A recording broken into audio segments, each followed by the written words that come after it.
Pessoal, não vamos esquecer de acionar o sino.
Olá, combatentes do canal Arte da Guerra, tudo bem?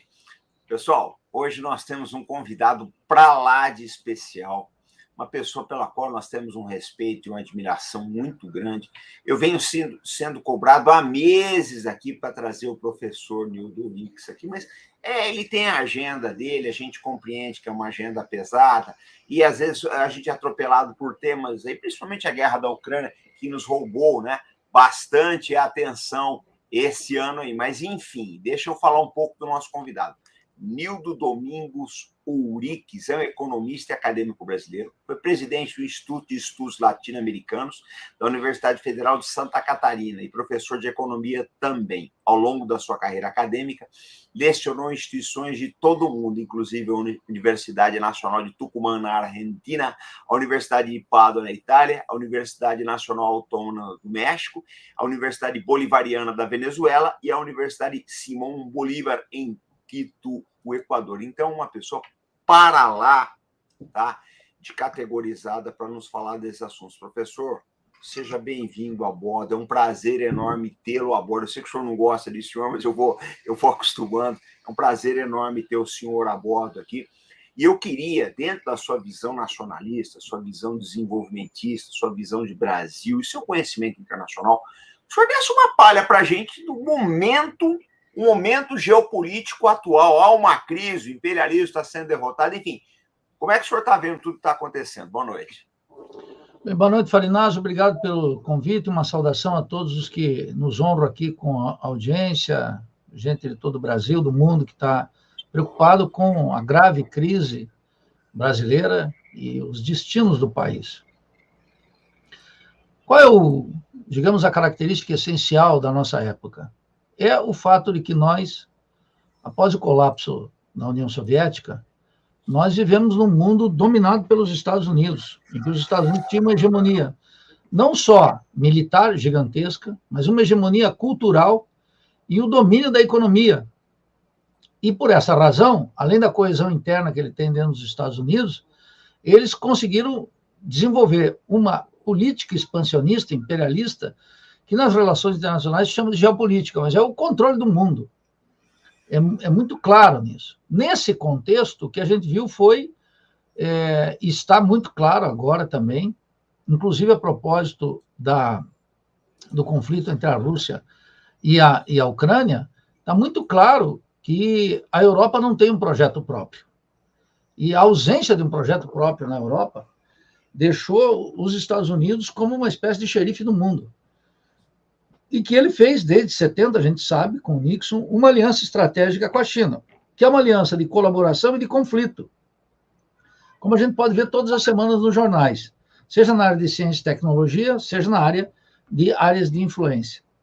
E os países latino-americanos, desde a desaparição da União Soviética e a ascensão da China como uma potência econômica, e aspirante a ter uma hegemonia no mundo, a América Latina está sem protagonismo nenhum. E dentro da América Latina, obviamente, o Brasil, que é o país de desenvolvimento capitalista dependente, com maior desenvolvimento relativo, é o país que sofreu a mais absoluta regressão política, intelectual, industrial, científica, tecnológica e cultural. Muito eloquente. De tal maneira que os humores do mundo e a crise capitalista que nós estamos vivendo de maneira muito clara, desde junho de 2019, portanto, Farinazo, e todos que me escutam aqui, antes da pandemia, quem analisa os dados da economia estadunidense e da economia mundial em geral, observa que nós estamos tendo uma crise que as classes dominantes, a burguesia e os comentaristas a serviço da classe dominante chamam de uma crise do Covid. Não tem crise do Covid nenhuma. E agora está cada vez mais claro ainda algo mais eloquente essa semana, que é o início de uma crise bancária nos Estados Unidos, que se insinua como uma crise financeira de larga escala. Hoje eu estava vendo aqui Bloomberg e mesmo a CNN em inglês para ver a situação de alguns bancos europeus. De tal maneira que a ideia de Biden de tentar estancar essa crise, garantindo que a Reserva Federal vai segurar a onda da quebradeira dos bancos nos Estados Unidos, de 2 bancos importantes nos Estados Unidos, em geral, isso apressa as crises bancárias. E nós observamos que os países latino-americanos, em especial o Brasil, ele está de mãos amarradas. Quais são as iniciativas que o Brasil pode fazer nesse contexto? O Brasil sofreu uma regressão, um aprofundamento da dependência e do subdesenvolvimento de maneira gigantesca, muito acentuada. O Brasil se transformou num país exportador de produtos agrícolas e minerais, e importador de produtos de alta, média e inclusive de baixa densidade tecnológica. A dependência se aprofundou, e se aprofundou com o governo de Fernando Henrique, com o governo de Lula, com o governo de Dilma, com o governo de Michel Temer e com o governo de Bolsonaro. De tal maneira que há uma linha de continuidade nesse processo. E agora a crise vai cobrar seu preço. E a gente fica observando aqui quais são as armas que o Estado brasileiro pode ter para enfrentar essa crise. É uma crise que, se configurar como uma crise global, uma crise que toca no mundo da produção, mas também no mundo das finanças, é uma crise que deixa os países latino-americanos, especialmente o Brasil, muito vulneráveis. E vai requerer uma coesão interna que, naturalmente, nós não temos, porque o sistema político está em frangalhos, porque o sistema político não tem legitimidade no Brasil. E nós temos uma característica essencial do sistema político, foi o gradativo empobrecimento do caráter presidencial do nosso sistema político. A grande questão, Farinato, é que a população não confia no parlamento. Não confia no parlamento. E tem sobrado as razões para tal. E durante todos esses anos, sobretudo depois do processo de democratização, nós estamos vendo um gradual e acentuado empobrecimento do regime presidencialista, cuja manifestação mais eloquente foi quando Fernando Henrique Cardoso, com o obscuro acadêmico tucano, lançou a tese do presidencialismo de coalizão.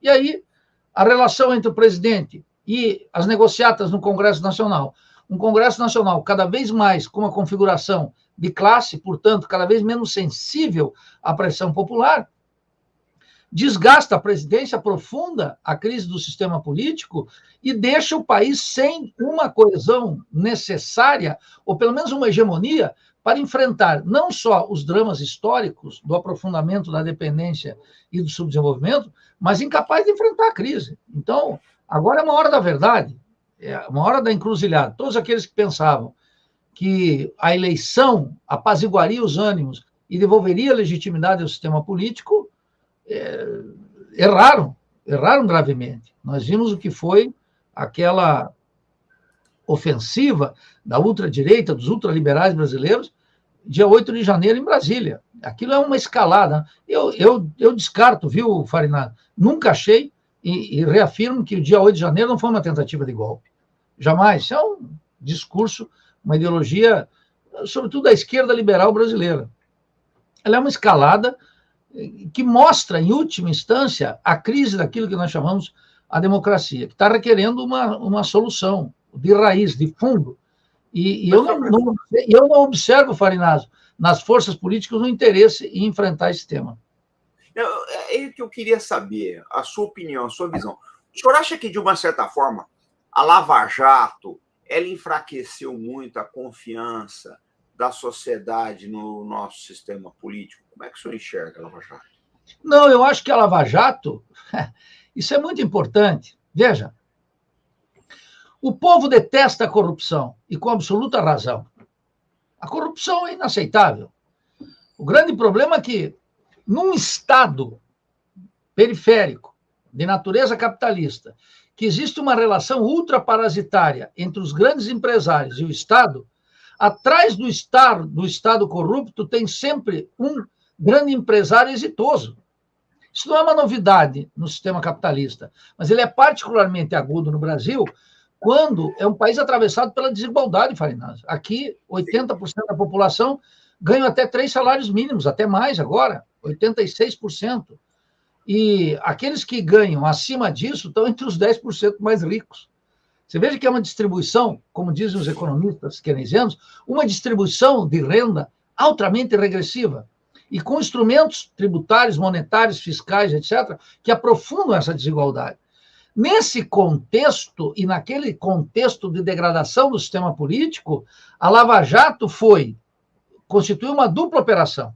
Primeiro, uma ofensiva, está mais do que claro, as ligações de Sérgio Moro com os Estados Unidos. Mais do que claro, está documentado amplamente. Isso tinha que ter uma CPI, né? Bom, e mais do que isso, esse também não foi um movimento, diga-se de passagem, em que os Estados Unidos operaram só aqui. Essa mesma operação foi levada no Peru, essa mesma operação foi levada no Equador, essa mesma operação de ingerência dos Estados Unidos é clara. Agora, eles operaram sobre uma condição ultrafavorável. Quer dizer, os governos, até hoje, não enfrentaram o tema da corrupção com a força que, por exemplo, Andrés Manuel López Obrador está fazendo no México. Agora, nesse momento, é um dos pilares da sua legitimação. E aqui foi aproveitado por uma ultradireita, com 2 sujeitos que absolutamente degradados, que é Sérgio Moro e Dallagnol, que naturalmente não tem o menor compromisso com o país, o menor compromisso com o combate à corrupção. Porque uma investigação sobre corrupção, quero te dizer claro aqui, Farinaz, na corrupção nós temos pelo menos 3 níveis de corrupção. A primeira é o que eu digo, um governador, um prefeito, hipotético aqui, um prefeito ou um vereador de Sombrio, de Pindamonhangaba, ou lá de Rio Branco, que rouba da merenda. Se ocorrer isso, ele vai ter 10 minutos no Fantástico domingo. A Rede Globo tinha um programa que é Onde Está o Dinheiro.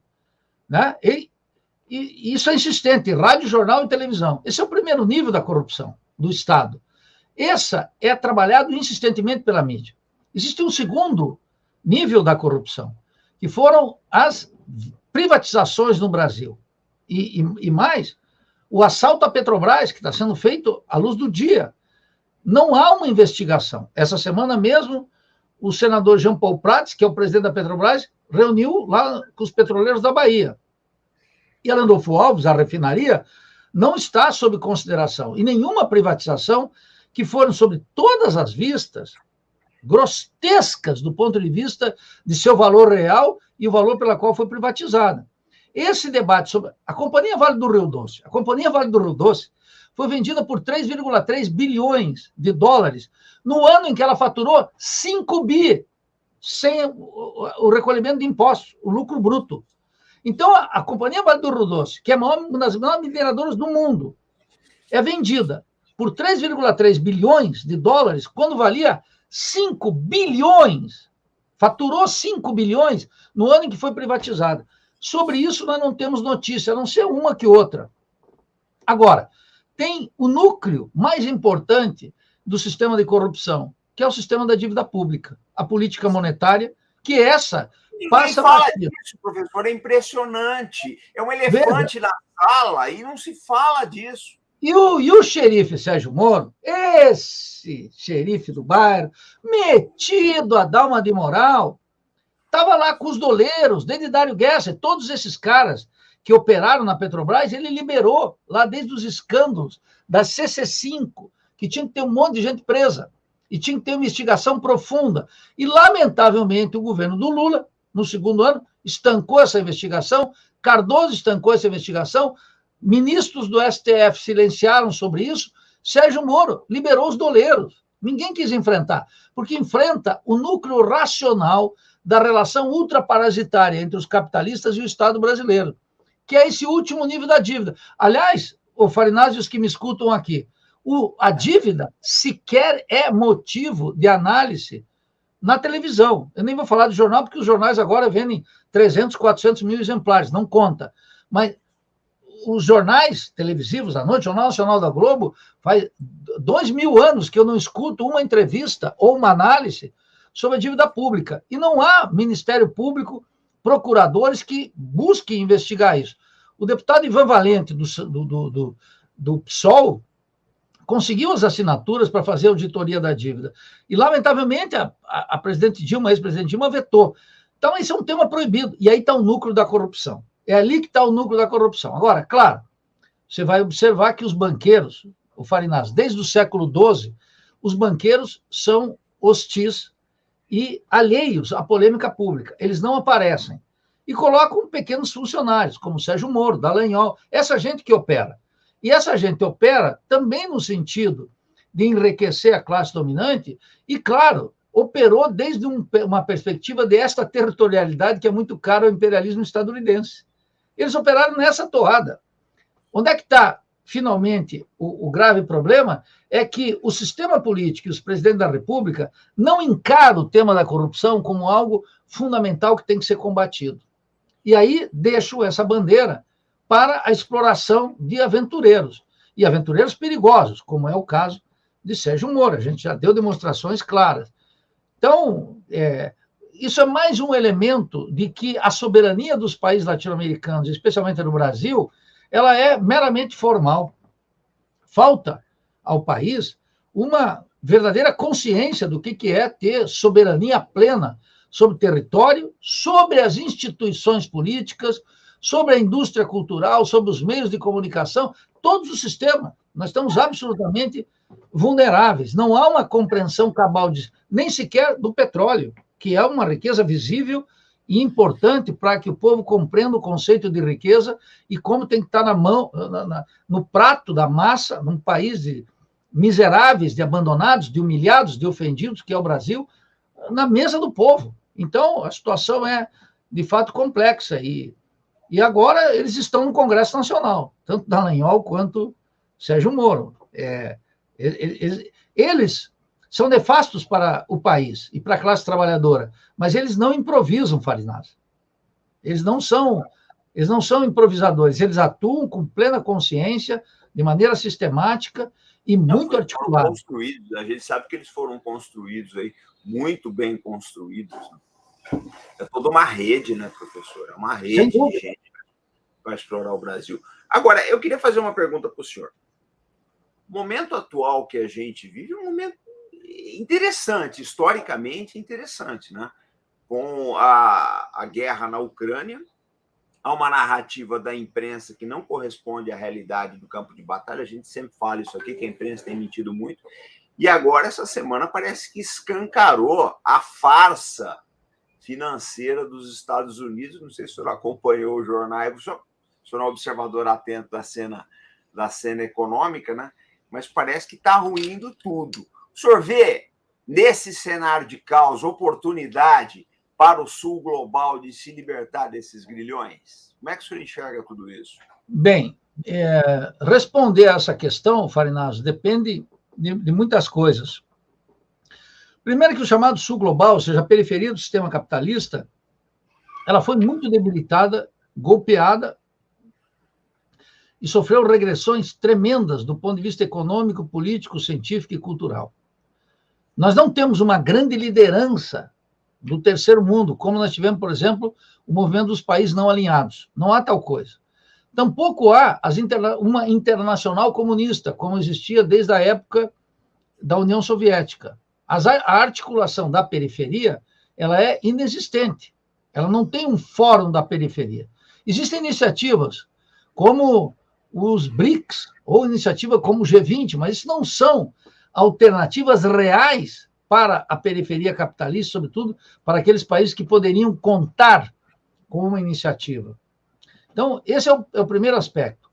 O segundo aspecto é que, aqui no Brasil, a propósito do teu comentário, tem algo que a a absoluta maioria da imprensa burguesa, da mídia que está aí, e também, lamentavelmente, também, dos partidos políticos, estão aliados com a fonte de informação dos Estados Unidos.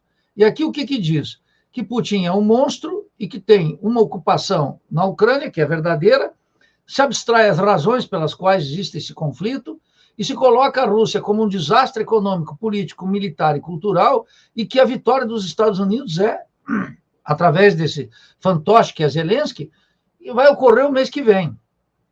A gente sabe que não é assim, porque temos acesso a outro tipo de informação, não está decidido o campo de batalha, é muito difícil, mas uma derrota da Rússia é muito pouco provável, muito pouco provável. E agora incide o tema da crise.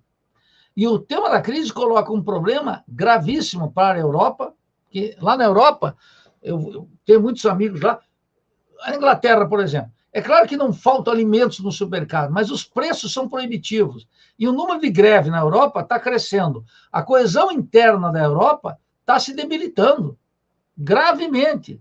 Os Estados Unidos não vão poder encalacrar a OTAN o tempo inteiro sob seu comando, sem contestação interna.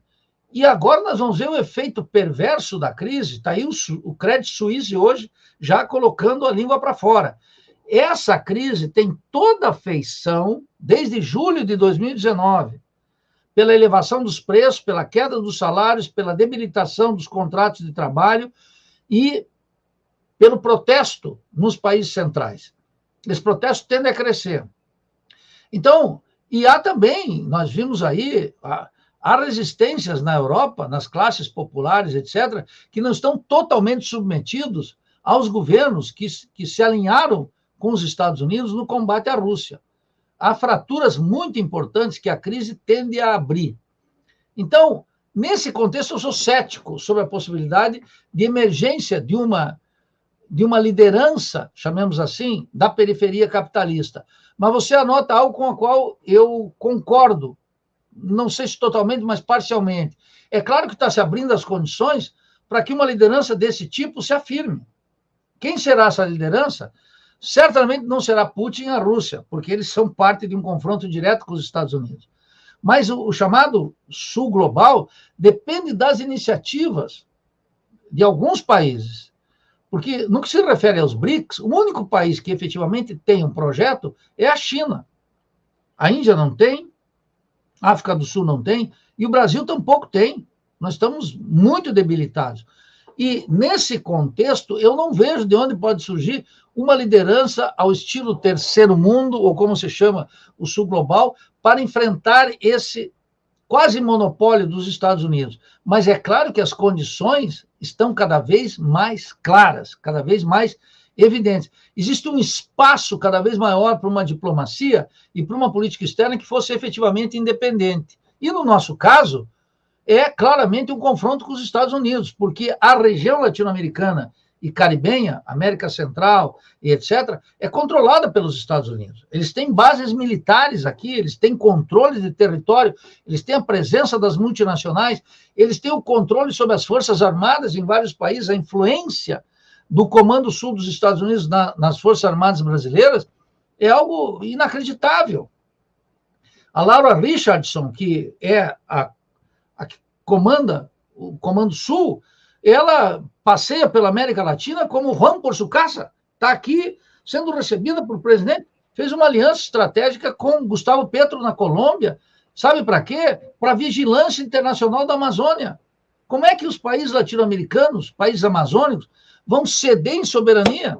E o Lula mesmo aqui, olha, vamos fazer com o Biden agora, vamos fazer um centro de pesquisa internacional para benefício do mundo. Não, essa é uma região nossa. E como eu digo sempre, Farina, os Estados Unidos não topam nenhum projeto de pesquisa nossa com as Montanhas Rochosas ou com os Apalaches, nem com Miami, nem com coisa alguma. Como é que nós vamos abrir o nosso território? Isso é uma questão elementar. E digo mais, né? Quando eu fico vendo que a imprensa, ou mesmo o ministro Aloysio Mercadante, fica absolutamente satisfeito com o fundo amazônico, com países europeus, Japão, etc., e até Sônia Guajajara, etc., ministros, vão lá implorar para os Estados Unidos para que eles abram recursos para cuidar da Amazônia. Se um país como o nosso não tem 10, 12, 15 bilhões para investir no controle, no desenvolvimento da Amazônia, nós não temos direito à soberania, não temos direito à existência, não garantimos nem mesmo o território. Então, por isso que eu acho grave a situação, o debilitamento dos nossos países, Farinata, diante de uma crise que está exigindo novas alternativas, está permitindo, está exigindo alternativas. Então, é uma hora muito complexa, mas eu nunca jogo a toalha e nunca caio em desespero, porque eu tenho clareza que a crise, se tivermos lucidez, capacidade de iniciativa e uma direção política, nós podemos incidir no jogo. Os países do terceiro mundo, os países da periferia latino-americana, e especialmente o Brasil. Precisa ter lucidez sobre o que está, de fato, em jogo. Professor, agora, uma coisa que eu acho muito importante, a gente está vendo aí, o governo americano foi em socorro ao SBB na Califórnia, né, o banco SBB. Parece que o governo suíço está sinalizando em direção ao Credit Suisse, mas nós temos um outro a caminho aí, que é o BNP Paribas também, que parece que não está muito bem aí. Hoje deu alguns sinais de febre aí. Agora, eu penso assim, né? Isso eu queria que o senhor, como economista, nos desse uma luz. Eu acho que há limites para aquilo que um governo pode fazer em termos de socorro aos bancos. Como é que o senhor acha? Para onde o senhor acha que essa crise vai andar? Porque o que a gente nota, eu não sei se eu estou certo, porque eu não sou economista, eu falo sempre que o meu negócio, eu sou militar, meu negócio é tiro, porrada e bomba. Por isso que a gente quer ouvir o senhor.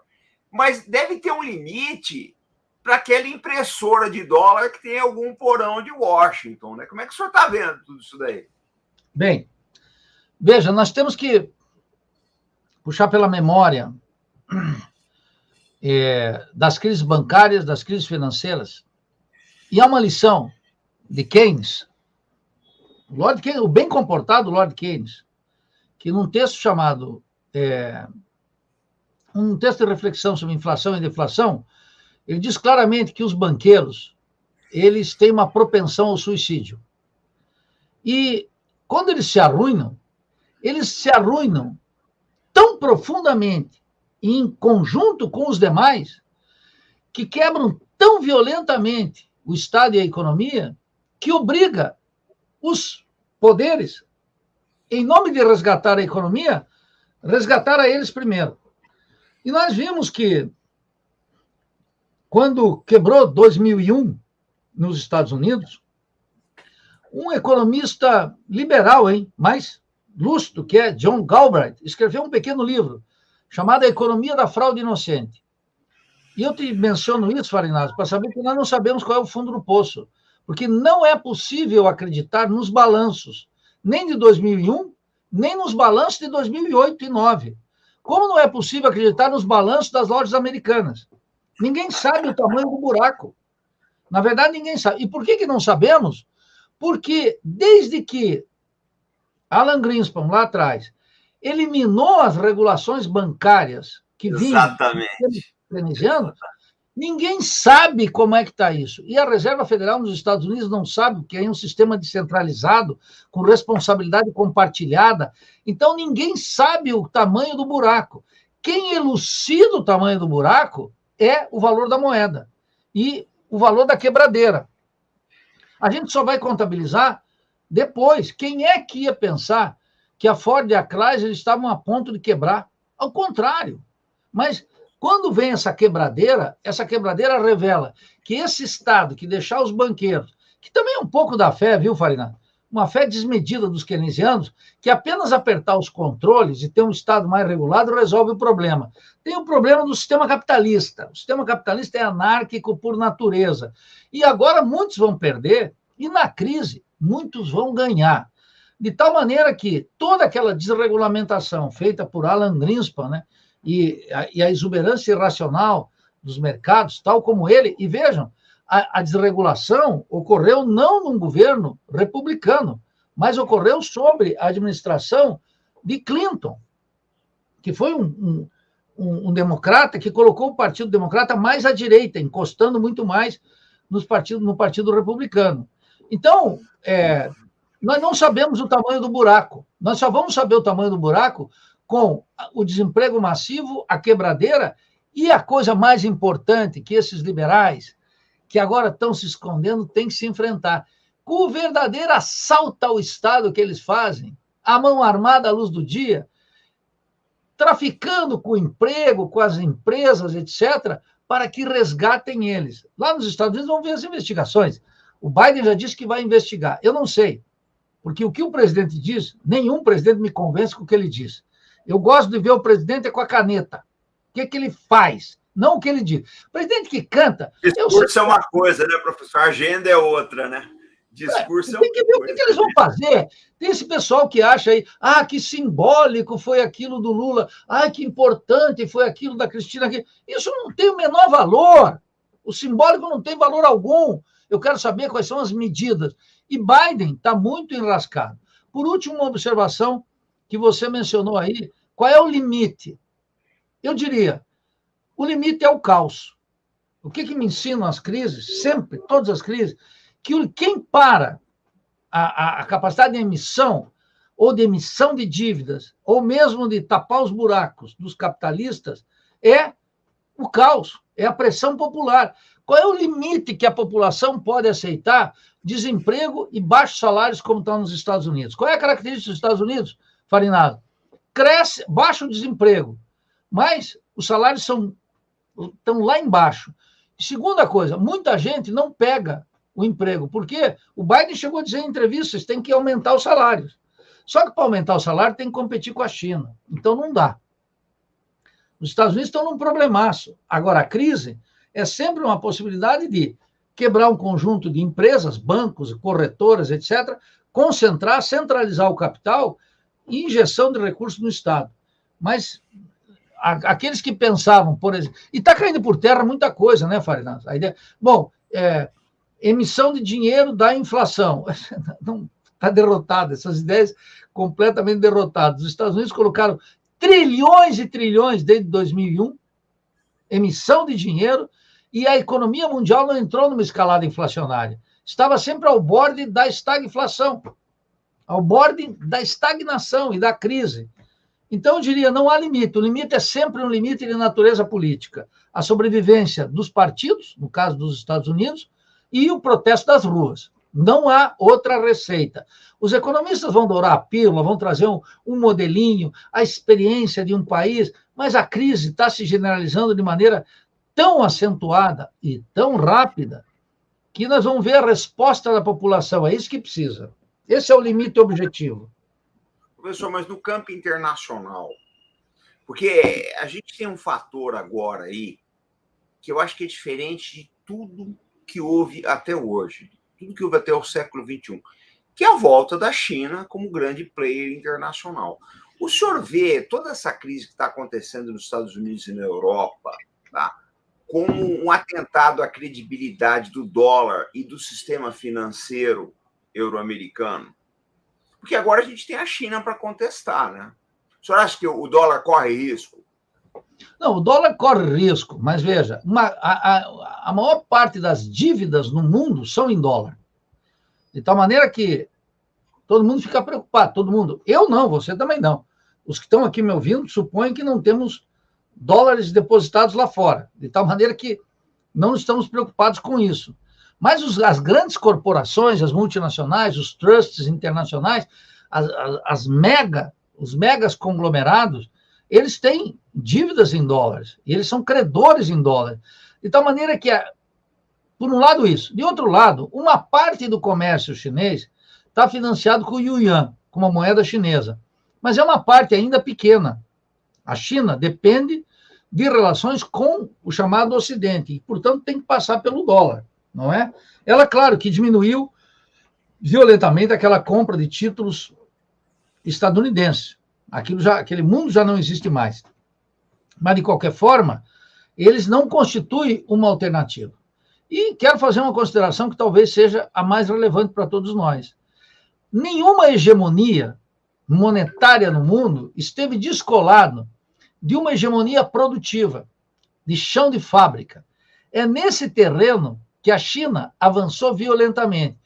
E a resposta do Biden, que é esse mega projeto que ele quis colocar, né, na última campanha presidencial, o Build Back Better, né, do Biden, que é essa espécie de renascimento de um New Deal rooseveltiano, um acordo interno com uma capacidade de expansão do Estado e uma liderança mundial da potência imperialista, isso não está vingando. E a crise bancária já está uma demonstração dos limites. De tal maneira que a China ela tem uma aliança estratégica e, como outras tantas alianças estratégicas no passado, tem aliança e conflito, Farinazzo. Na economia, como também na guerra, há conflito e há aliança ao mesmo tempo.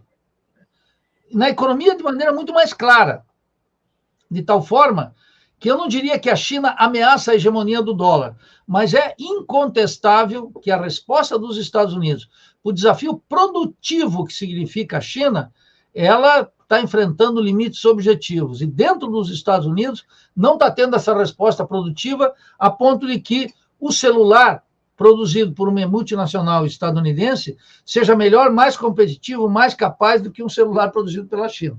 E está aí a briga pelos chips, né? E pelos semicondutores, que é uma briga gigantesca, uma briga de matar ou morrer.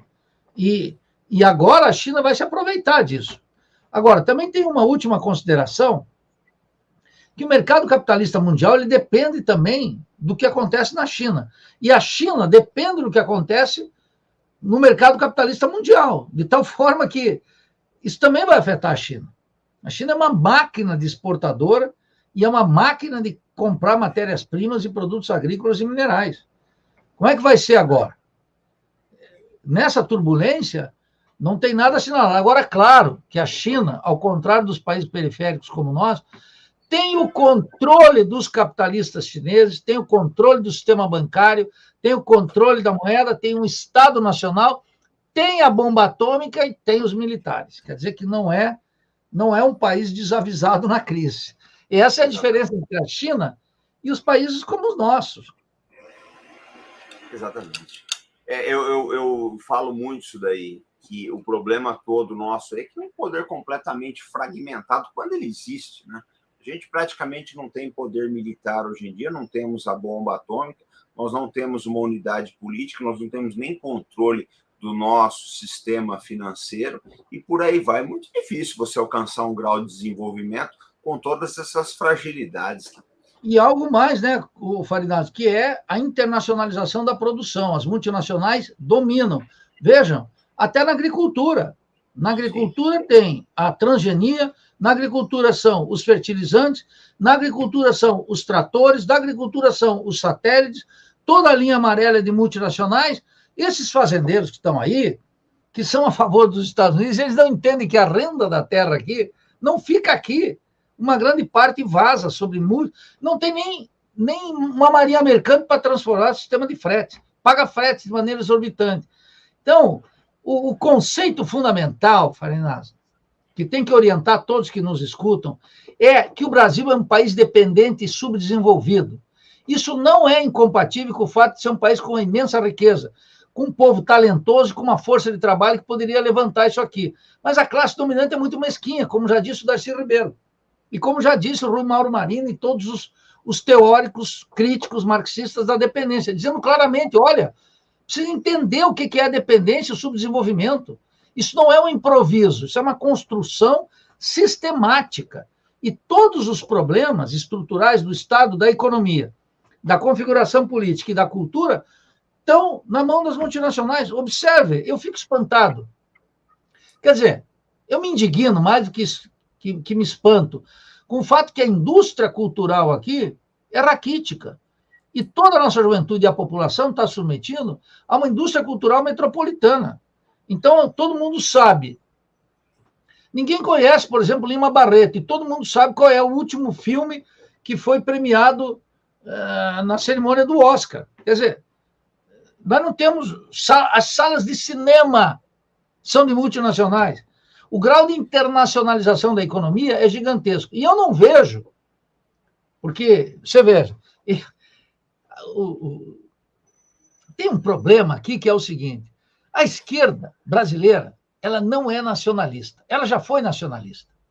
Ela, até 1964, ela era aquela que estava defendendo a Revolução Brasileira, cuja expressão máxima era o governo de João Goulart. Um governo nacional, reformista, trabalhista.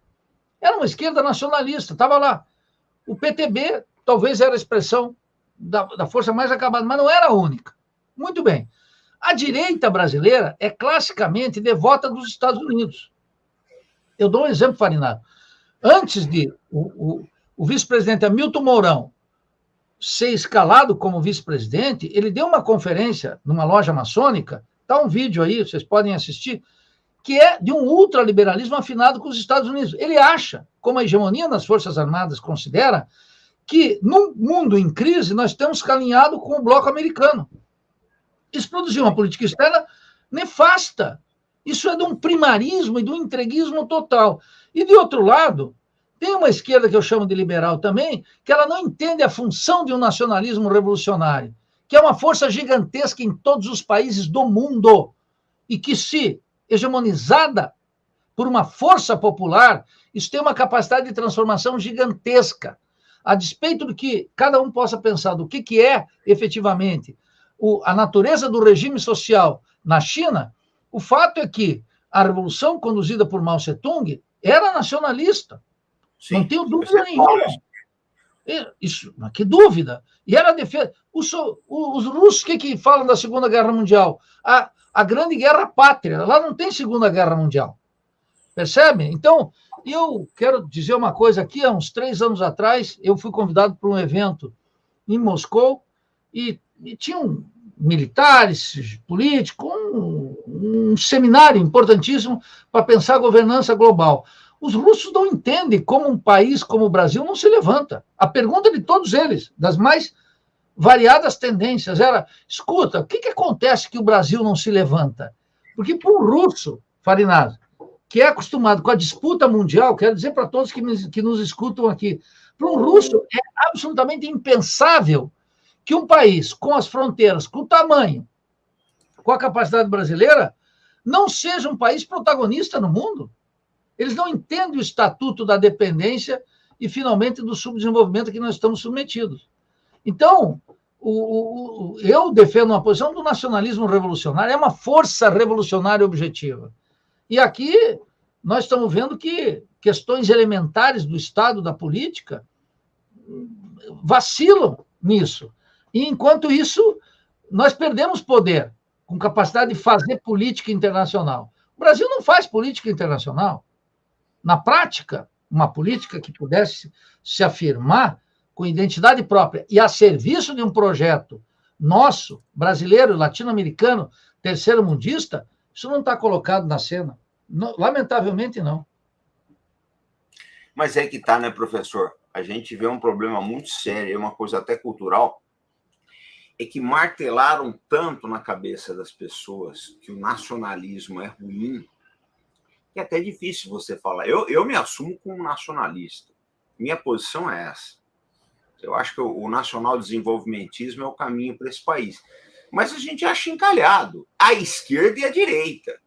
Para a esquerda, nós somos fascistas, e para a direita, nós somos comunistas. É um negócio, assim, impressionante como nacional. Professor, eu costumo dizer o seguinte, eu brinco sempre aqui no canal, que o sonho da esquerda brasileira é ser Nova York e a Califórnia, e o sonho da direita é ser a Flórida e o Texas.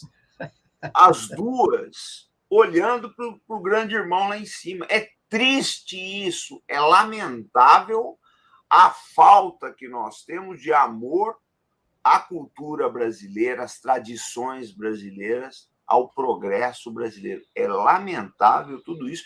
E eu não estou aqui livrando a barra de ninguém. Os dois lados são assim. Eu falo sempre que no Brasil a esquerda envelheceu muito mal, porque ela foi para um lado pavoroso aí de imitar o pior que tem nos Estados Unidos, e a nossa nova direita ela já nasceu senil com essas ideias de Miami aí. Então é muito triste, a gente não tem para onde correr. Hoje a gente começa a formar, por isso que é importante ouvir o senhor, é importante lhe dar a voz, ou a gente junta todos os nacionalistas, de todos os viés, de todas as correntes, e começa a fazer um movimento para levar o Brasil para frente, não vai continuar isso daí. A gente continua andando, patinando, né?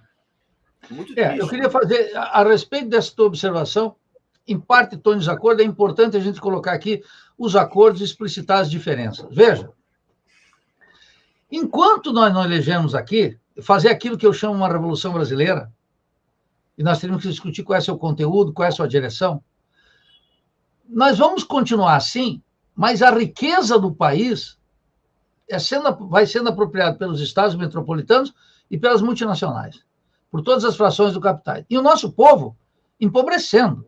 É isso grave. Essa é a primeira consideração. Segunda, a questão central é essa daí, né?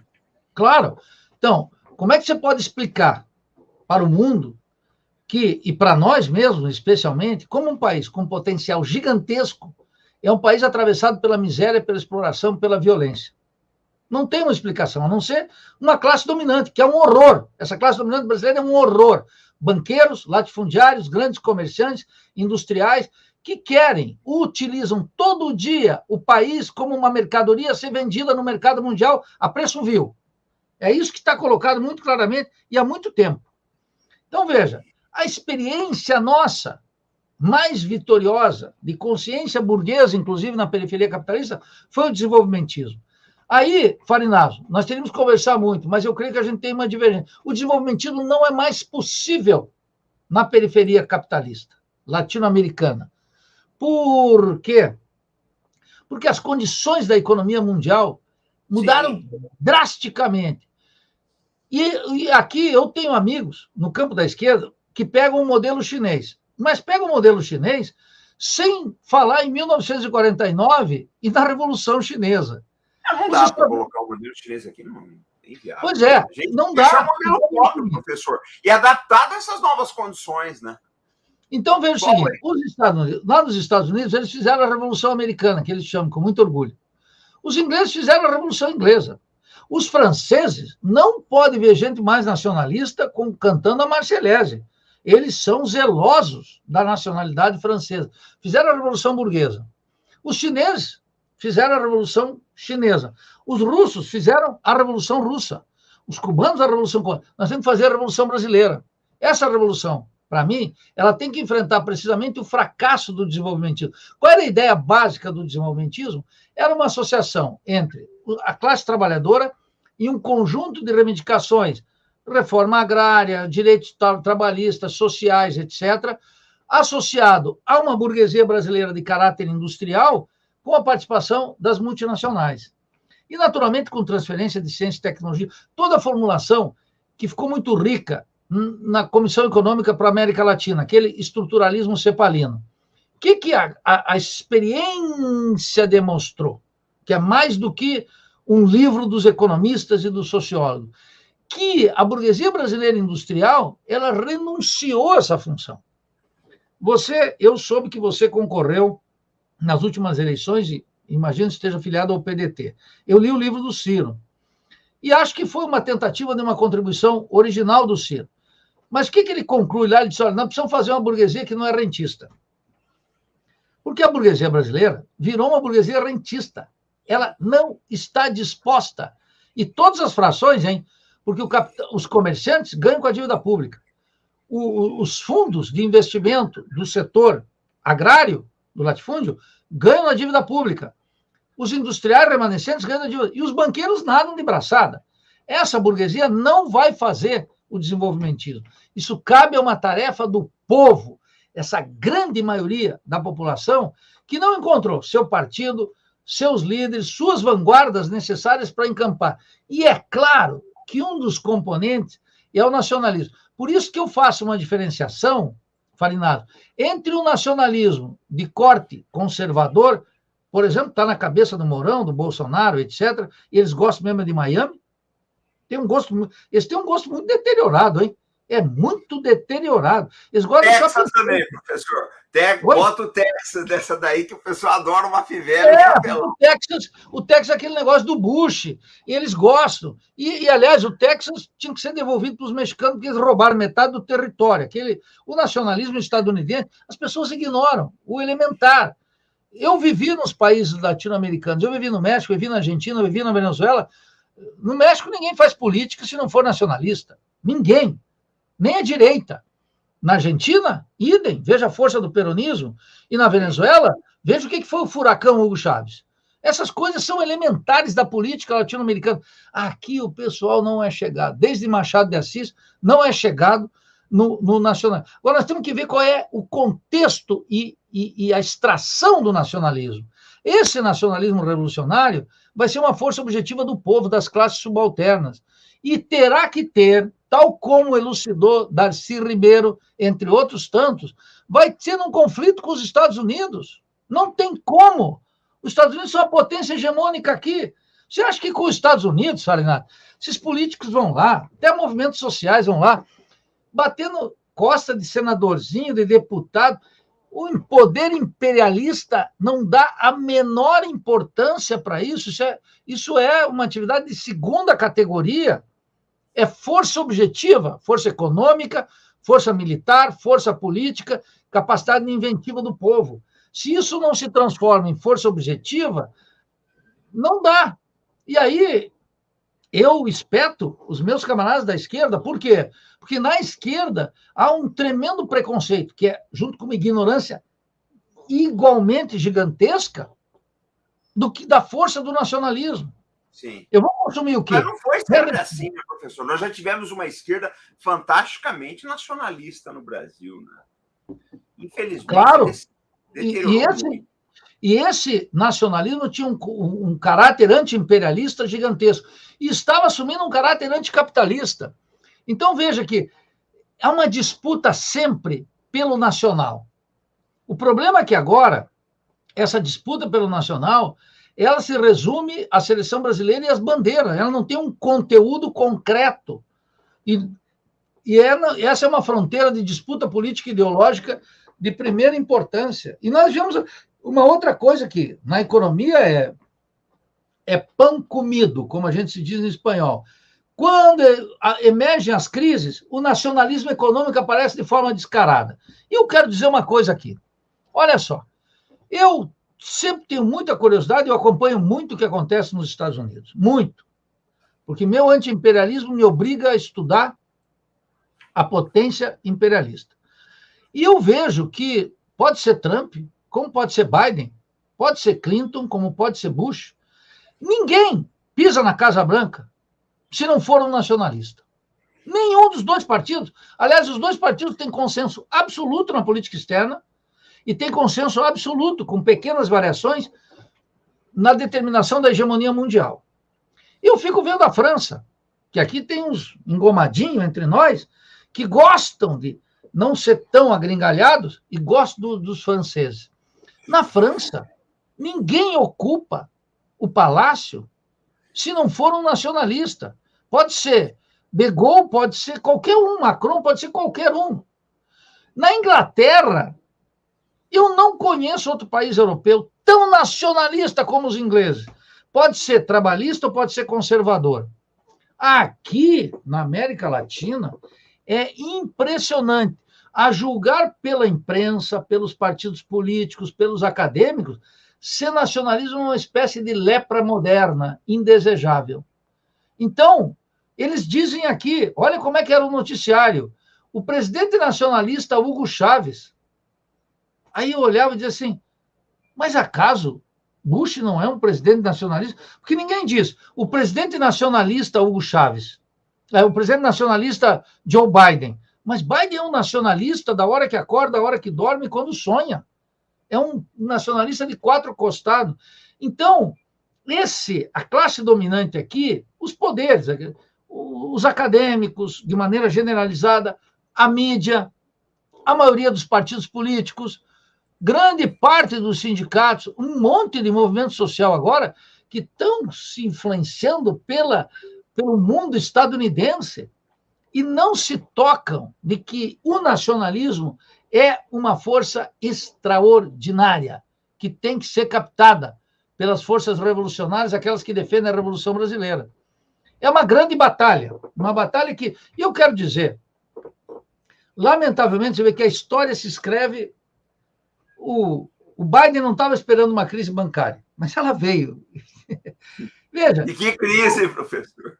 Nós estamos obrigados a discutir o nacionalismo agora, porque um protofascista como o Bolsonaro se diz nacionalista, entregando o país, vendendo petróleo, vendendo as estatais, internacionalizando a economia, fazendo um alinhamento automático com os Estados Unidos na política externa, que foi uma vergonha. Então, agora nós estamos obrigados a discutir o nacionalismo com seriedade e rigor. É muito importante isso agora. E veio pela contramão. Veio pela contramão.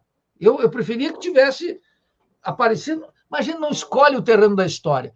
E é muito bom assim, porque aí a gente testa a nossa verdadeira capacidade de fazer uma intervenção concreta aqui e agora em favor da classe trabalhadora, do país, dos interesses mais importantes do nosso povo. Professor, mas aí que está. O senhor falou a palavra-chave agora, que é povo. O senhor, como uma liderança, um formador de opinião, uma pessoa que pensa o Brasil, eu acho que o maior problema é, eu queria ver a visão do senhor.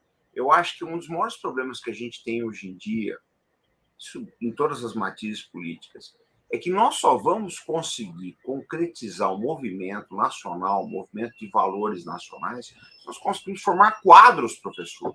Porque não adianta, nós dois estamos discutindo esse caso aqui, tem 1.500 pessoas assistindo aí, essa live vai repercutir, vai chegar em umas 20 mil pessoas, mas não adianta só nós dois discutirmos isso, se isso não for multiplicado.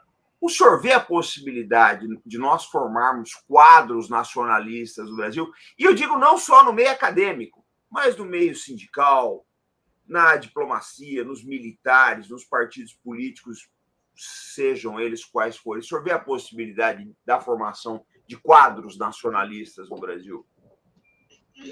Eu sou muito cético sobre a possibilidade de criação de quadros, nem vou dizer nacionalistas. Por quê? Qual é a característica da política brasileira, Farinazzo? É que todo mundo tem uma tesão infinita pelo parlamento. Todo mundo tem uma... Parece que o parlamento decide muito pouco. E acontece que os partidos, os sindicatos, os chamados movimentos populares, não estão dispostos a investir na formação de quadros. Não só quadros nacionalistas, quadros políticos com capacidade intelectual de entender a cena internacional, de não ser um neófito em assuntos do Estado Nacional, da cultura nacional, da economia. Pega um caso simples, Farinazzo, e estratégico. Quantos quadros nos partidos políticos nós temos para discutir o petróleo no Brasil? Pouquíssimo. Alguns na academia. Aí nós temos a Associação dos Engenheiros da Petrobras, um pouco alguns sindicalistas, etc. Mas nos partidos políticos, você está filiado no PDT. Eu ainda estou filiado no PSOL. Se nós for lá discutir o tema do petróleo, para dar um exemplo, para ter um quadro que disputa isso, tu vai ter dificuldade em encontrar. E eu certamente não vou encontrar ninguém que eu conheço. E na esquerda geral, se eu for no PSTU, na UP, em vários partidos, no PT, quem é o especialista de petróleo no PT? Não há.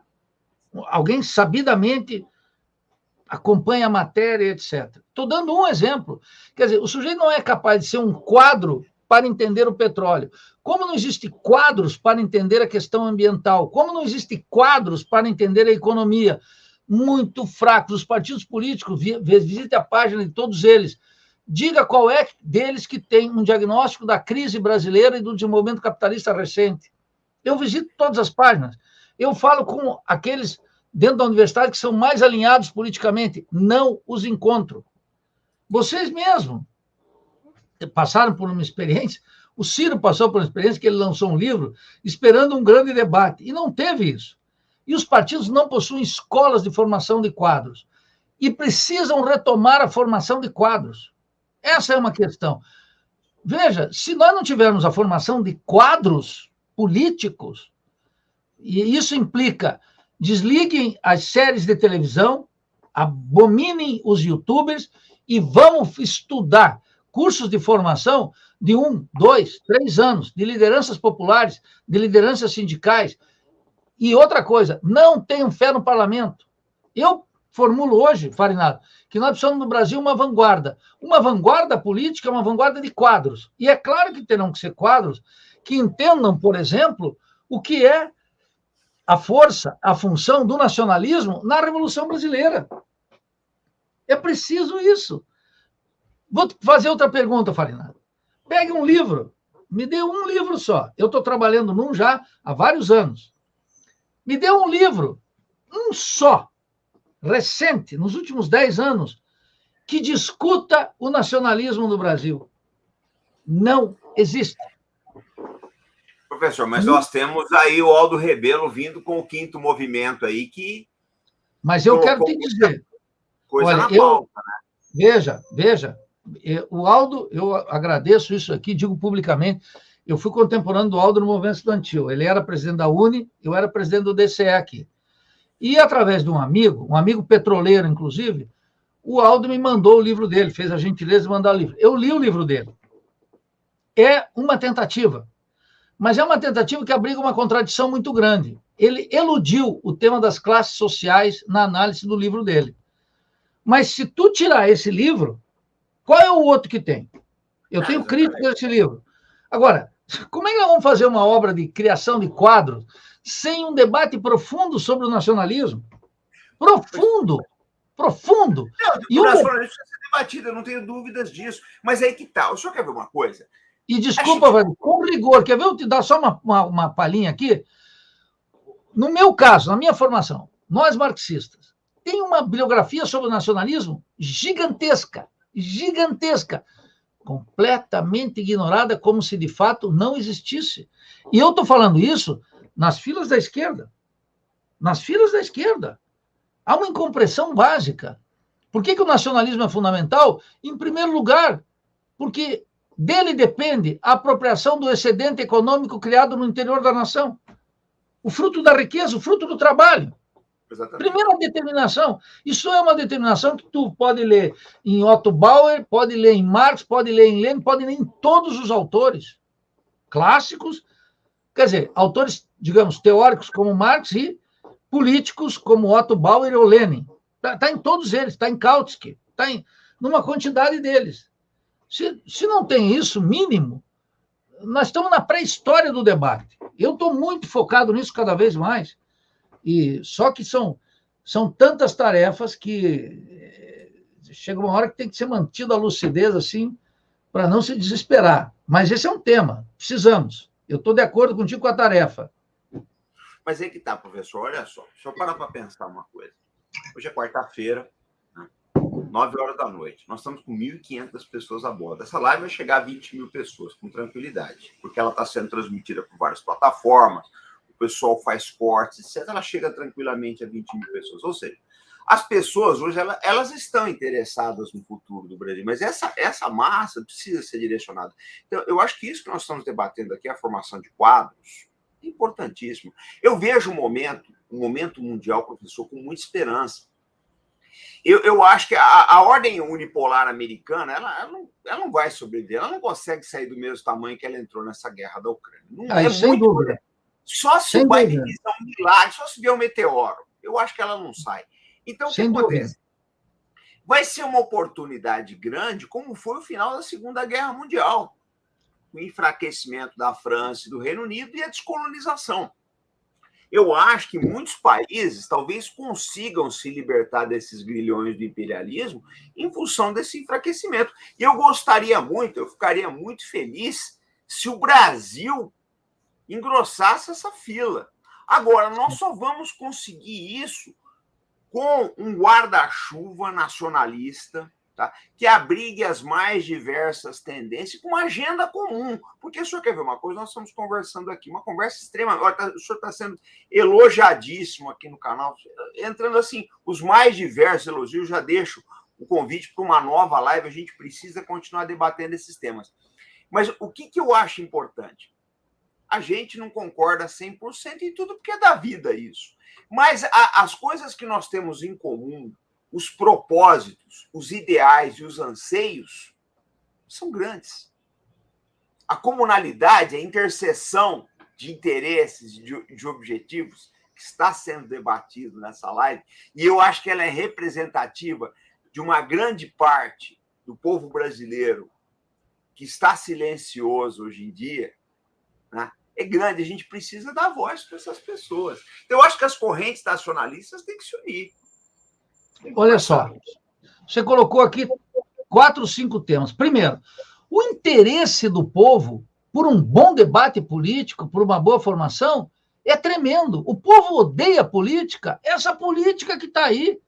Essa política que está aí, eu também vomito nela. Para fazer, tem que ter estômago.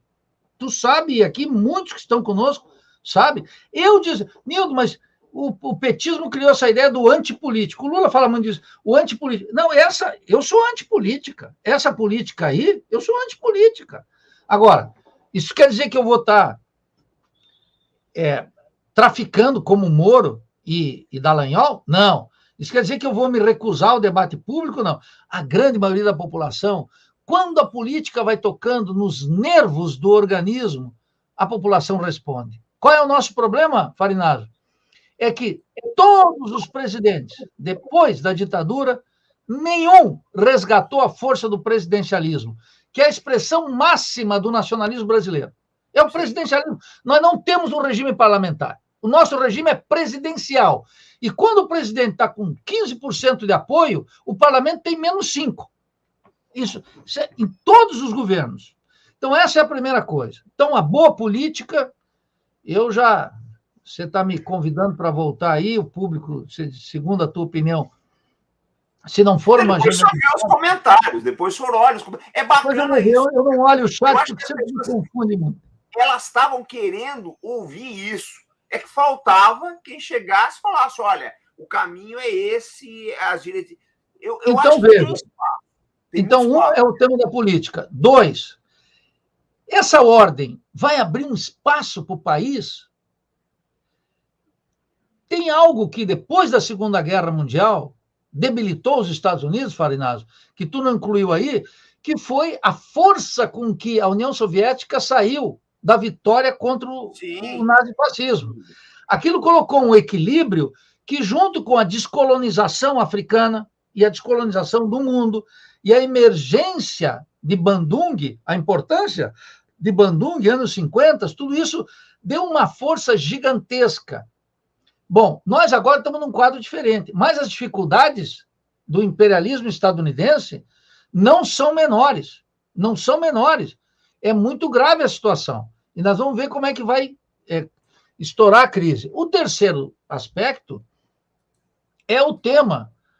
Você diz, bom, a gente tem que conversar sobre isso. Eu digo, sim.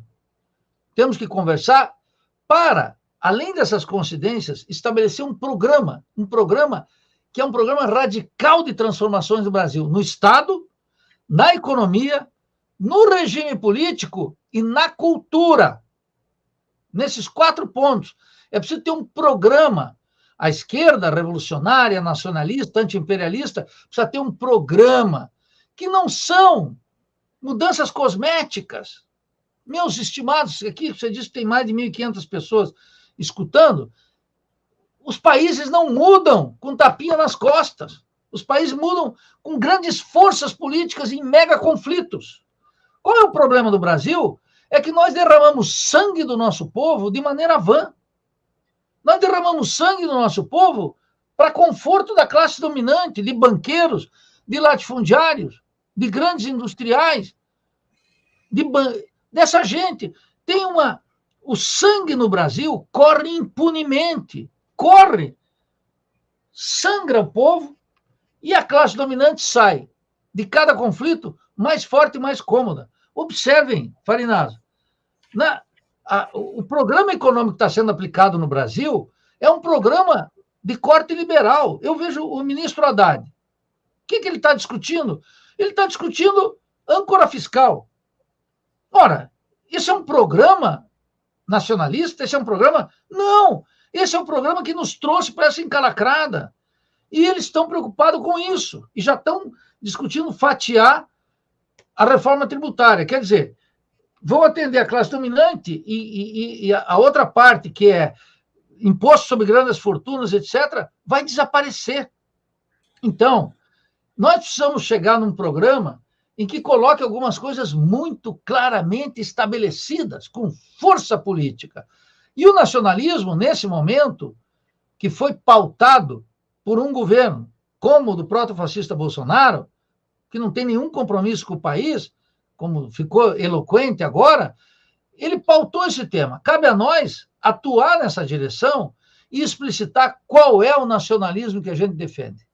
E aí nós temos uma longa conversa pela frente, um conjunto de lutas fundamentais que eu elegi como algo que me parece decisivo, que é a batalha por tornar a Petrobras totalmente estatizada, o que eu tenho formulado: morte aos investidores, controle estatal e nacionalização completa da empresa.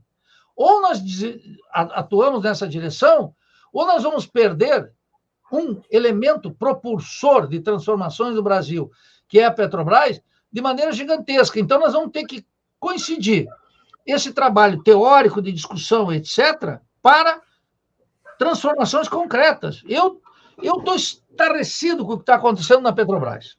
Estarrecido. Não porque achava que o Lula ia fazer, mas é preciso romper com essa entrega da Petrobras, com a entrega da Petrobras distribuidora, que ainda leva a marca da empresa e está abastecendo com óleo e gasolina de outras empresas, a importação. Tem que revisar completamente a lei do pré-sal, que foi uma entrega para as multinacionais, patrocinada pela presidente Dilma. Tem que revisar drasticamente. O nacionalismo vai ter que aterrissar. Colocar o que eu chamo, Farinazo, e quem me escuta aqui, os dois pés na rapadura, no solo brasileiro, discutir com o nosso povo. Porque senão vai ser uma discussão abstrata. O senhor falou uma palavra mágica, e o senhor abriu o seu parágrafo agora com uma palavra mágica que é Bandung, Conferência de Bandung. Eu acho que o BRICS é a nova Bandung, mas é engraçado. O senhor falar isso, me acendeu uma luz aqui na minha cabeça. Está circulando nas redes um documentário sobre o ex-presidente egípcio Gamal Abdel Nasser. Eu já recebi de diversas pessoas, inclusive do Esdras, que está aqui na nossa live. Eu acho que esses fantasmas todos, Nasser, Mossadegh, né, o Peron, essa turma está voltando. Com outras, mas vai voltar. Eu acho que essa força do nacionalismo, do movimento não aliado dos anos 1950, eu acho que tudo isso vai acabar voltando. Agora, eu penso assim, nós não vamos conseguir, nas palavras do senhor, colocar o nacionalismo, colocar o pé na rapadura, se a gente não mostrar para a sociedade os males que existem em abandonar o nacionalismo.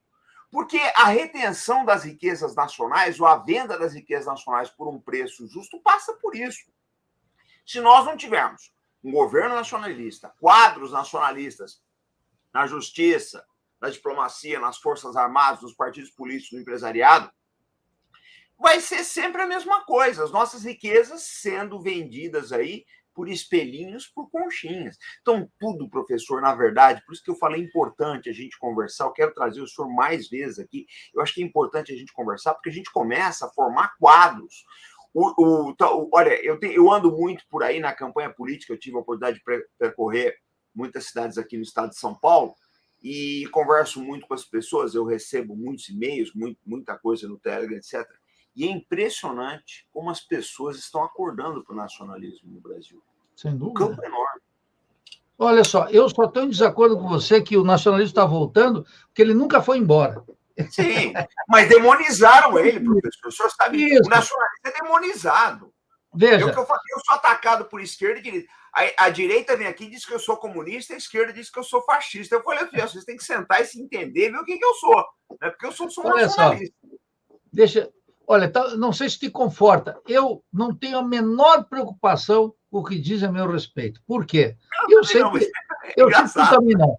Qual é o problema? Veja, eu digo que o nacionalismo nunca foi embora porque o mundo, eu estou usando aqui a expressão de um livro do Salomão Bloom, que é um livro extraordinário, um livro muito antigo, que chama O Mundo é das Nações. O Mundo é das Nações.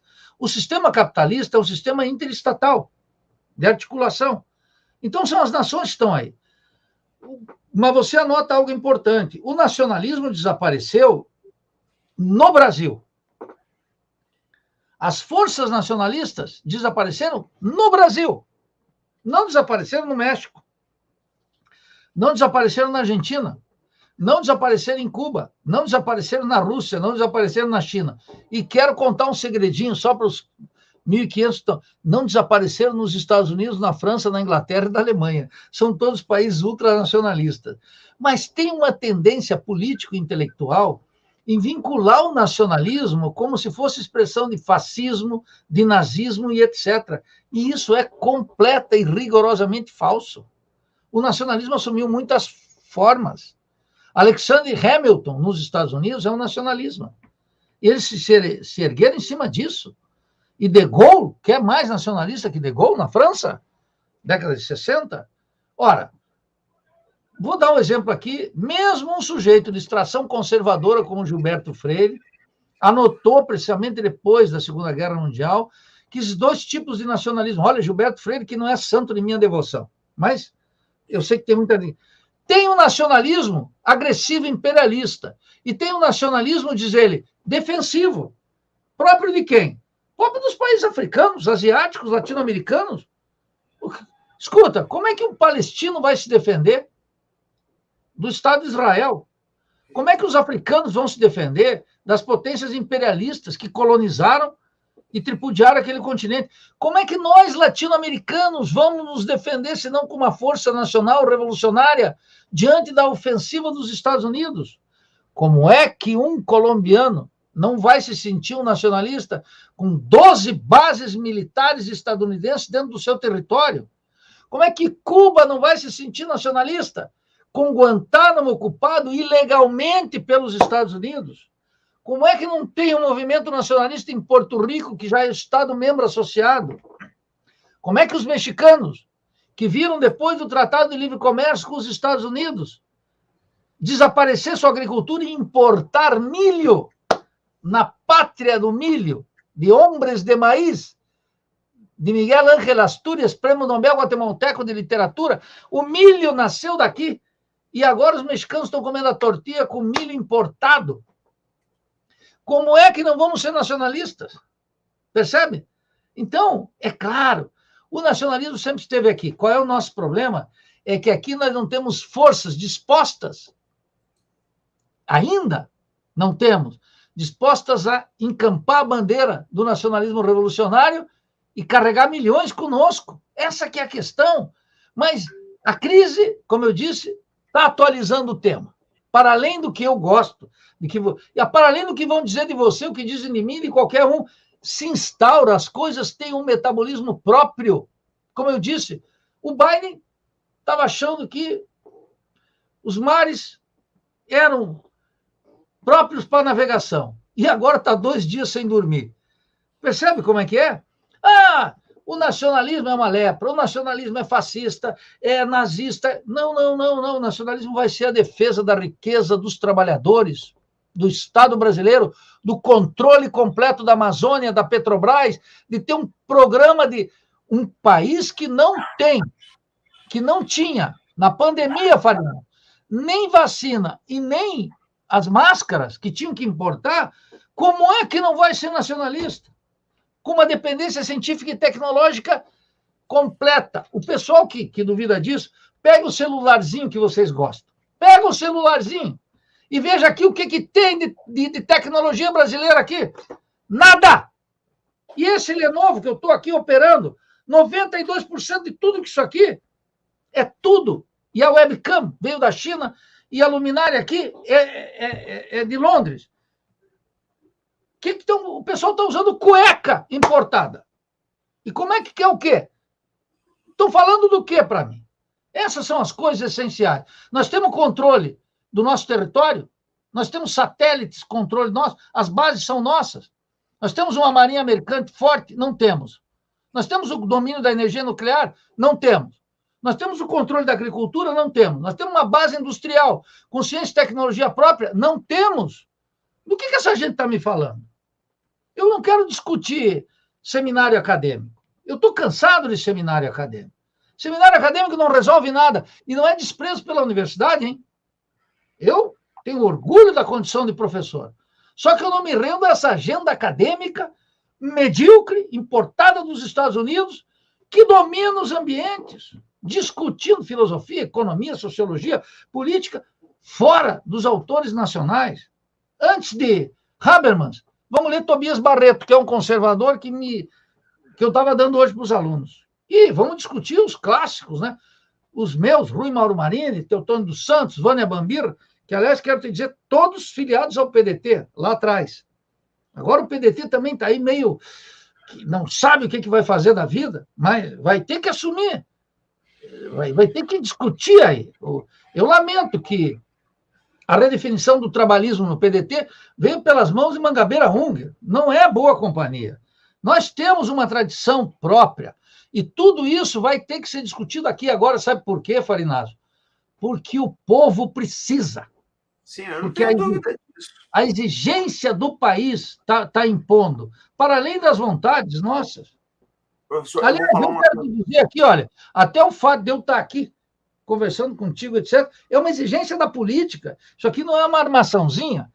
Vamos articular aqui. Nem sei como é que cheguei aqui, tu tomou essa iniciativa. Vamos lá. O Esdras. Mas era um pedido já do público do canal faz muito tempo. Deixa eu dar uma aliviada na agenda da Ucrânia, eu preciso trazer o professor aqui. É importante esse diálogo, professor. É muito importante esse debate. O senhor mostrar para o nosso público outras visões, outros aspectos do nacionalismo. Eu acho o seguinte, qual é o papel?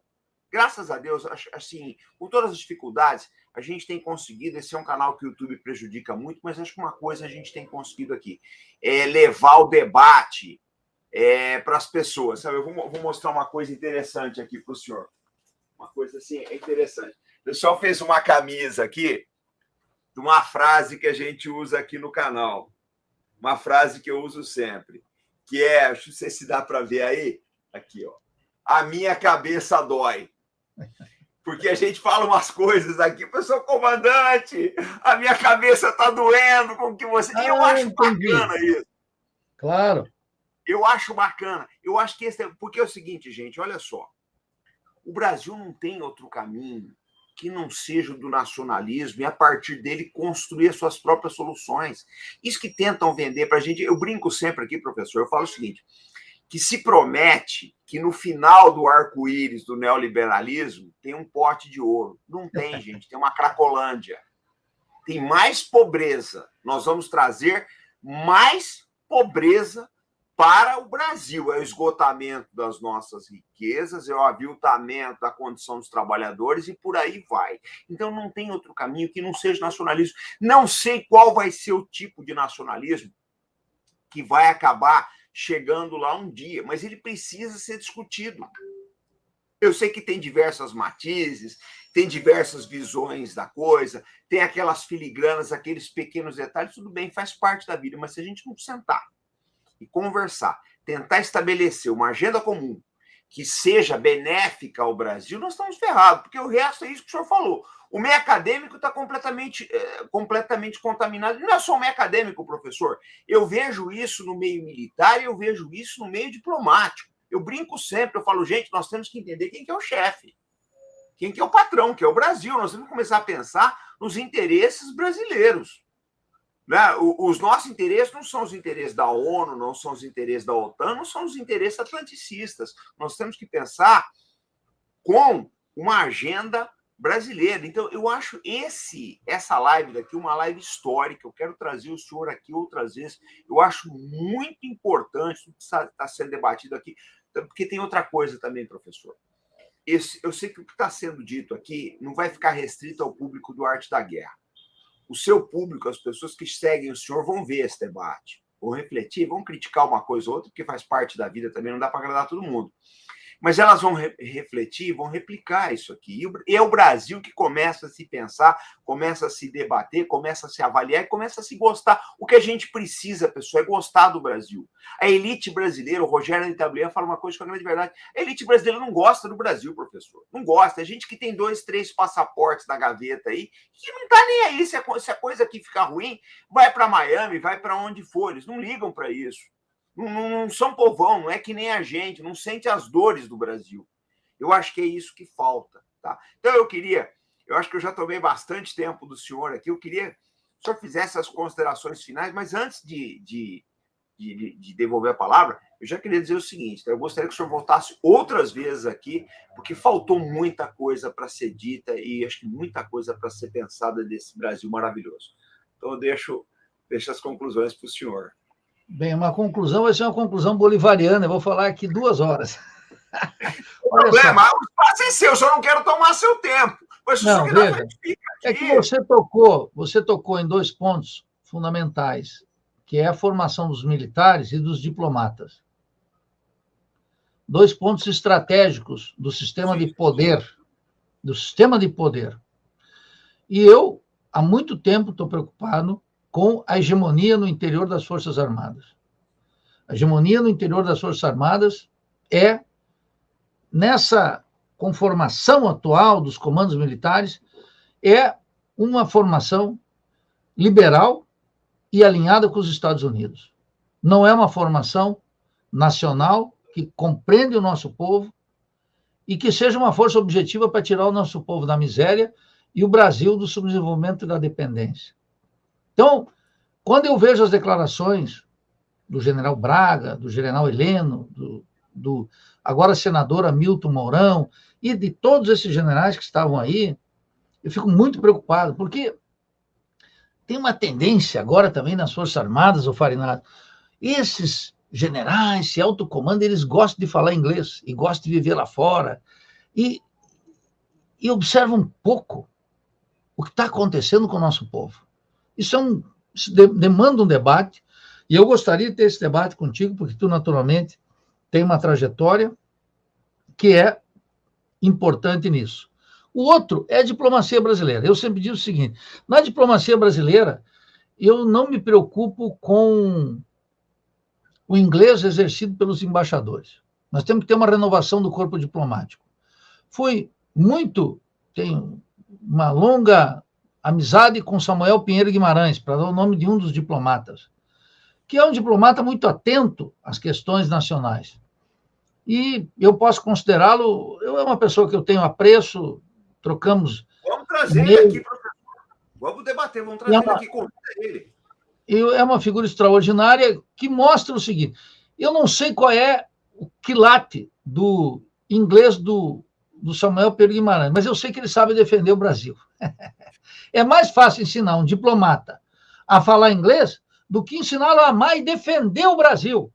Exatamente. A riqueza nacional, o Estado brasileiro, a cultura, e ter uma atuação que a diplomacia, ao contrário do que pensam os alunos de relações internacionais, não é tapinha nas costas. Diplomacia é conflito permanente. Agora, tu não vai para a diplomacia como se fosse para uma guerra, mas tu tem que entender a dimensão conflituosa da diplomacia. Entendeu? Acho que esse é um ponto que a gente precisa discutir mais adiante aí e recuperar e criar uma concepção, um país como o Brasil, submetido ao domínio dos Estados Unidos da América Latina, tem que ter uma diplomacia anti-imperialista. Mas não tenho a menor dúvida, o anti-imperialismo é um componente do meu nacionalismo, do nacionalismo revolucionário. De resto, eu acho que eu queria agradecer aqui a todos os que nos acompanham, que nos dão essa audiência que você tem, e há uma agenda para ser discutida, uma agenda gigantesca, e uma agenda que tem que combinar a recuperação e a luta pelo desenvolvimento de uma cultura brasileira. Eu defendo que nós temos uma cultura brasileira, vejo até seminários universitários que duvidam da existência de cultura brasileira, inclusive de literatura brasileira. Temos uma cultura exuberante, que a nossa juventude está fora, está submetida a uma alienação intelectual e cultural gigantesca por cinema, por teatro, por jornais, por YouTube, por tudo. Vou dar só um exemplo. Essa semana eu dou aula de economia política aqui na Universidade Federal de Santa Catarina. E todo semestre eu entro e faço algumas perguntas. E no curso noturno, essa vez eu perguntei, que é composto por trabalhadores, de manhã a composição é distinta. E eu perguntei, quantos aqui falam inglês? 80% da turma fala inglês. Observem, isso há 15 anos atrás era diferente. Significa que eles estão ouvindo documentário e assistindo aqui, tal como eu fico assistindo alguns canais nos Estados Unidos, para monitorar a posição de democratas e republicanos, suas coincidências, e a armação imperialista contra os povos da periferia capitalista. Então, nós temos uma batalha pela cultura. Nós temos uma gigantesca batalha de interpretação do que é a dependência latino-americana e brasileira, para romper com a dependência. Nós precisamos de uma estratégia revolucionária nacionalista para romper a dependência, os grandes multinacionais, os monopólios que escravizam o nosso povo, que condenam para a miséria. Nós precisamos também um novo sistema político. Eu sou radicalmente contrário a esse sistema importado dos Estados Unidos bicameral. Sou a favor da extinção do Senado e criação de um sistema unicameral. Isso nós temos que construir um novo sistema político. Um sistema político que não vai nascer de acordos levados no Congresso Nacional. Vai ter que ter o bafo do povo, a pressão popular, senão ninguém se move. E economia, a política e a cultura, nós vamos ter que criar aqui no Brasil uma consciência de classe, do povo, claramente hostil a isso que tu falou aí, da elite. Veja, até os militares não gostam da elite brasileira, porque eles olham, Farinazo, as imperfeições da economia, do modelo, do sistema político, etc., eles não gostam, mas eles têm desconfiança do povo. O nosso povo fica, segundo essa concepção dominante, como se fosse uma eterna criança que precisasse de vigilância. Não. O nosso povo é a força que nós temos aqui, especialmente os trabalhadores. Então, temos aí um campo para percorrer e nós vamos recuperar a força do nacionalismo revolucionário no Brasil, porque ela é o combustível da Revolução Brasileira. E o Brasil, essas contradições e os antagonismos que estão aqui, não podem mais ser resolvidos dentro do atual sistema político. Tem uma direita que quer nos levar para um tipo de Estado policial de qualquer maneira. Nós recusamos. Vai ter que ter uma saída popular. Essa saída popular e a saída do povo é o que nós temos que estar preparados. Vigilantes, e aí eu estou de acordo, formando quadros políticos, colocar o debate com exigência teórica, com legitimidade histórica e com lucidez política. Porque a lucidez política só é necessária, meus amigos, nos momentos de lusco-fusco. Nos momentos que está todo mundo visível, com o céu azul, não precisa muito, é só olhar e ver o que está acontecendo. Agora é a hora. Nós estamos entrando naquilo que eu chamo, há mais tempo, uma lógica das situações extremas, cada vez mais tenso. Vamos precisar de uma vanguarda política, lúcida, revolucionária e também nacionalista. E eu agradeço o convite por estar aqui e, logo que possível, a gente volta. Professor, quero agradecer ao senhor. Acho que foi uma das melhores lives do ano. Está sendo comentadíssimo aqui. Os comentários estão chegando no chat aqui, que está entrando no Telegram, no Facebook. Enfim, uma coisa fantástica. O pessoal está refletindo muito. E o senhor pode ter certeza que essas ideias vão ecoar. Eu acho que uma coisa importantíssima que o senhor colocou aí é a nossa competição com o soft power americano, gente. Porque eu vejo, por exemplo, tem um documentário do Portinari que eu gosto muito, a narração do Erson Capri. Maravilhoso, um dos documentários mais bonitos que eu vi na minha vida. Não conheço. Muito bacana, chama-se Portinari do Brasil. Tem no YouTube em três partes. É lindíssimo. Eu gravei, salvei para mim. Às vezes eu estou fazendo minhas caminhadas, eu ponho para ficar ouvindo, porque é muito bonito. Narração do Erson Capri. Toda a vida do Portinari, as lutas, não só a genialidade como artista dele, mas as lutas políticas, os ideais do Portinari também. Ele tinha uma preocupação social muito grande, né? Então, eu acho que é isso que a gente tem que ver. A gente tem que privilegiar, que dá prioridade ao documentário nacional, gente, aos grandes personagens da nossa história. A brasilidade, ela tem que estar em primeiro lugar. E é isso que a gente tenta fazer aqui no canal. Então, professor, eu quero agradecer a sua gentileza conosco de comparecer, o carinho que o senhor teve com a audiência do Arte da Guerra, tá? Dizer o seguinte, aqui o senhor sempre vai ser muito bem recebido, eu quero trazer o senhor outras vezes aqui, a gente precisa falar sobre esses grandes temas. Eu acho que o momento histórico internacional é efervescente, há uma oportunidade para o Brasil, mas se a gente não preparar os quadros, não preparar aí as nossas lideranças políticas, a gente não chega lá. E eu acho que o senhor é parte fundamental na formulação, tá, de um pensamento de um Brasil grande ancorado no nacionalismo. Eu acho que o senhor é uma das pessoas que gostam do Brasil. E o Arte da Guerra é um canal para quem gosta do Brasil, para quem tem um carinho muito grande por esse país maravilhoso. Então, professor Nildo Orix, eu agradeço mais uma vez o senhor. Tá? Venha sempre aqui, sempre ao pé do canhão. A gente está sempre à sua disposição, tá? Peço só que o senhor espere aqui um minutinho, eu vou fazer o final aqui e eu vou dar um debrief para o senhor de 1 minuto, tá? Então, sim, quero aproveitar e mandar um abraço para todos que nos escutaram aqui, que nos honraram com a audiência. Um forte abraço, a gente se encontra aí sempre na batalha. O senhor tem redes sociais? Sim, sou no Twitter. Eu vou colocar Twitter. depois todos aqui. Eu pego com o senhor, eu coloco todos aqui. Gente, eu vou deixar para vocês a vinheta do trabalho que eu estou fazendo sobre o General Giap. Deve ir ao ar agora em abril. A gente está fazendo um trabalho não só sobre as batalhas do Zap, mas também a vida dele, né, como revolucionário. Eu considero o Zap, assim, talvez uma das mentes militares mais brilhantes do século XX. Seguramente, na segunda metade do século XX, eu acho que foi o mais brilhante. As vitórias que ele teve contra franceses e americanos, dificilmente, eu acho que alguém, né, naquelas condições, conseguiria triunfar. Tá certo que ele não fez isso sozinho, a gente vai falar no documentário, mas vocês não percam. Então, professor, fica só um minutinho aqui, tá, para a gente fazer o nosso encerramento. Eu vou dar um debriefing para o senhor.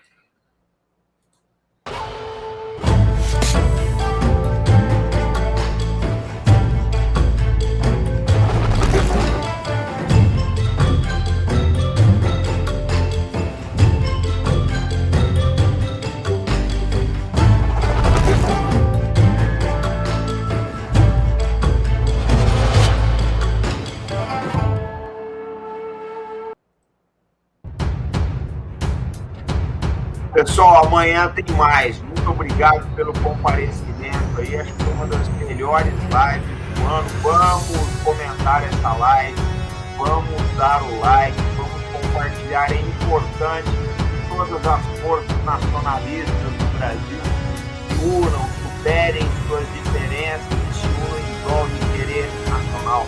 O Brasil é maior de tudo, é o melhor país do mundo. Vamos brigar por esse país. O Brasil, pelo amor de Deus.